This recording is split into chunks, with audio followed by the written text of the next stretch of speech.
Hello, welcome to the update. I'm Susie Thompson. Queensland police say a young girl who was found dead on the Gold Coast was extremely malnourished. 12-year-old Tiffany Sholton was located unresponsive at a home in 2022. Following an almost 2-year investigation, a man and woman have been charged with her murder. Detective Inspector Paul Fletcher says it was a confronting scene. Approximately 8:16pm on the 18th of April 2022, Queensland Ambulance Service received a phone call for a 12-year-old child that wasn't breathing. Queensland Ambulance Service attended the address and was confronted with a very extremely emaciated child that unfortunately had passed away. The Australian Federal Police say the scale of the predatory and exploitative offending of a Perth man is one of the worst sextortion cases in history. Mohammed Rashid has been sentenced to 17 years in the Perth District Court for sextortion offences against almost 300 people, mostly teenage girls. AFP Assistant Commissioner David McLean says the case highlights the need for parents to talk with their children about their online activities. Sextortion is something that can escalate in a matter of minutes. We encourage parents and carers to speak to their children regularly about their online activities so they feel comfortable about asking for help if it's needed. This is also a reminder for people to never share personal information with people they've only met online. Mystery surrounds the deaths of 2 Australian men in Vietnam. The boxers, aged 24 and 25, both died while holidaying with other friends. Their cause of death has not been disclosed. GoFundMe pages have been started to repatriate their bodies. The Israeli military says it's rescued another hostage who was taken by Hamas in the October 7 attack.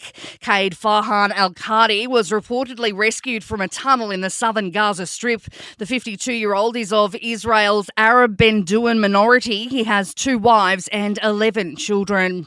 2 airline staff have been killed and another injured during a maintenance check on Delta Boeing in Atlanta.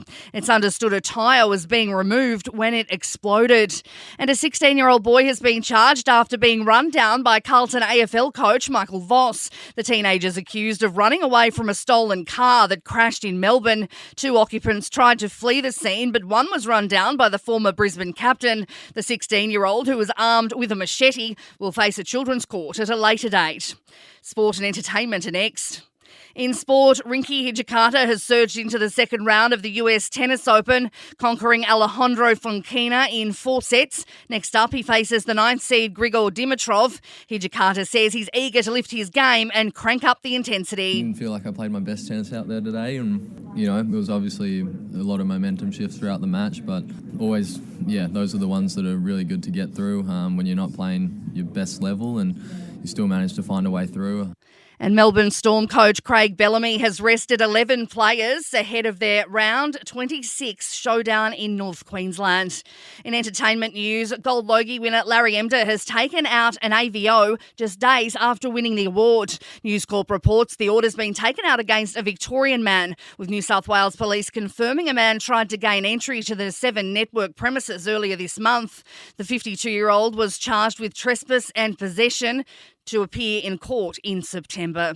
And Halsey has given a behind-the-scenes look at her upcoming album, sharing clips of her in David Bowie and Britney Spears cosplay. No word yet on when the great impersonator will be out. And that is the latest from the Nova podcast team. We'll see you later on with another update. I'm Susie Thompson.